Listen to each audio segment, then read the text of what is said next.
Well, hello, Westside Church, and happy Thanksgiving. What a great time to take a moment to be together and to focus on gratitude. We're in the middle of a series called The Fundamentals of Faith, and the focus of this week is gratitude. And I love it today, thinking about the goodness of God and slowing down to really saturate, marinate in that. We're going to look at Psalm chapter 100, verse 5, and it reads like this: "For the Lord is good, his steadfast love endures forever, and his faithfulness to all generations." We're going to come back to that in a minute. Listen, if you're like me, you find that gratitude comes and goes. I find that there's some days where it's really easy to be grateful and to have an attitude of gratitude, so to speak. And other days, I'm just oblivious. I'm completely unconscious to it. I'm going about my day. I'm busy. I'm focused on other things. And it's really interesting how gratitude really is a practice. It's a discipline, especially on the days when it isn't naturally bubbling out from the inside of you. And the reality is this: a lack of gratitude has a huge impact on our state of mind.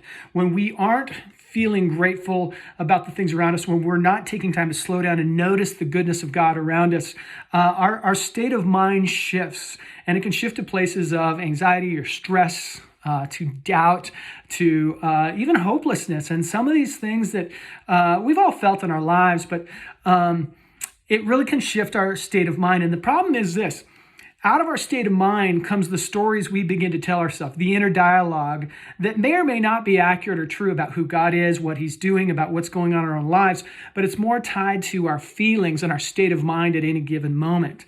And so what happens is that state of mind can shape our dialogue, our stories that we tell ourselves, and that ultimately can impact the strategies we make, the decisions we make, the actions that we take, and ultimately the outcomes that happen in our lives. So this is a really important thing, to understand the place of gratitude in our lives and how it impacts our state of mind, the stories we tell ourselves, and the strategies that we then form and live out.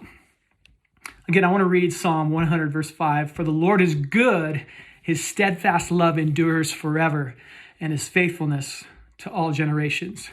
And really what I want to encourage us with today is that you, along with me, if you would just take time today to catch yourself, to notice what your state of mind is.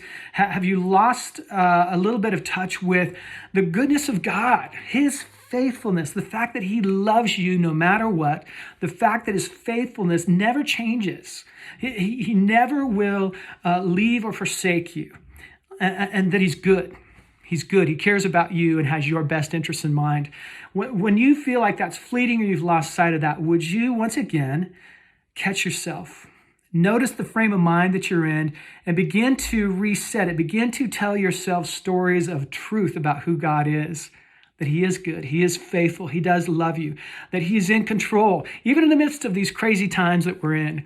Because as we do that, then it does shift the way we begin to plan and think about our actions for that day and the future, and that leads to better outcomes.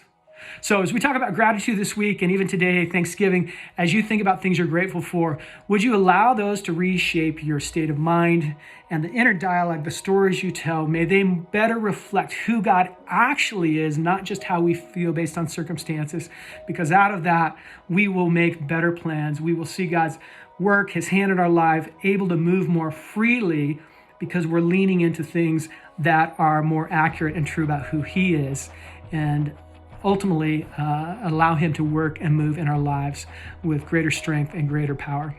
I hope that's encouraging to you today.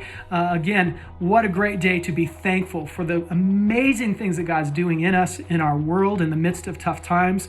In some ways, he's able to show himself more powerfully in times like this than ever before. So God bless you today. Have a great rest of your Thanksgiving, and we'll see you soon.